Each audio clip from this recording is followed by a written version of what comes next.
नमस्कार मंडळी, आज होता गुढीपाडवा. सकाळीच माझं इथं आवरून घेतलं. त्याच्यानंतर देवपूजासुद्धा मला इथं करायची होती. कापड वगैरे मंदिरातलं चेंज केलं, मस्त देवपूजा करून घेतली आणि याचं लाँग व्हिडिओ पण माझं येणार आहे. उद्या मी नक्कीच टाकेल. आज माझ्याकडून पूर्ण एडिट करून झालं नाही, पण म्हटलं शॉर्ट तरी तुमच्यासोबत शेअर करावा आणि रोज एक माझा व्हिडिओ असतंच म्हणून मी आज लाँग टाकणार होते, पण ते नाही जमलं. तर म्हटलं चला एक शॉर्ट टाकतेच.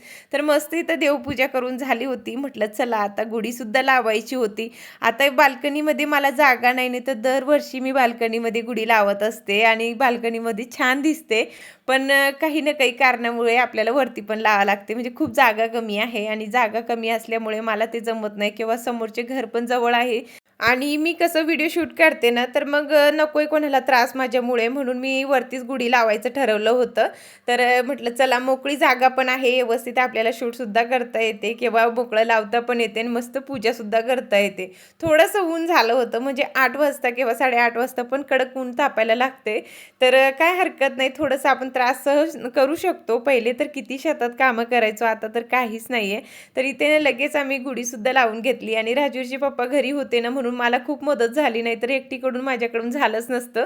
म्हणजे मला व्यवस्थित बांधताच आलं नसतं. मी खालीच लावली असती, म्हणजे असं डायरेक्ट टेकून ठेवली असती काठी आणि गुढी लावली असती. मला नाही जमत इतकं, पण ते राहिल्यावर माझं सगळं काम इझी होऊन जातं. म्हणजे करून देतात ते मला. जे जर सांगितलं ना आपण मला हे नाही जमत आणि ते करतात बरं का, आवडीनं करून देतात. त्याच्यानंतर आहे ना खाली आलो, मस्त सगळ्यांनी नाश्ता केला आणि तेही बाहेर गेले होते, त्याला थोडंसं काम होतं. म्हटलं चला मी माझ्या घरातले कामं आवरून घेते.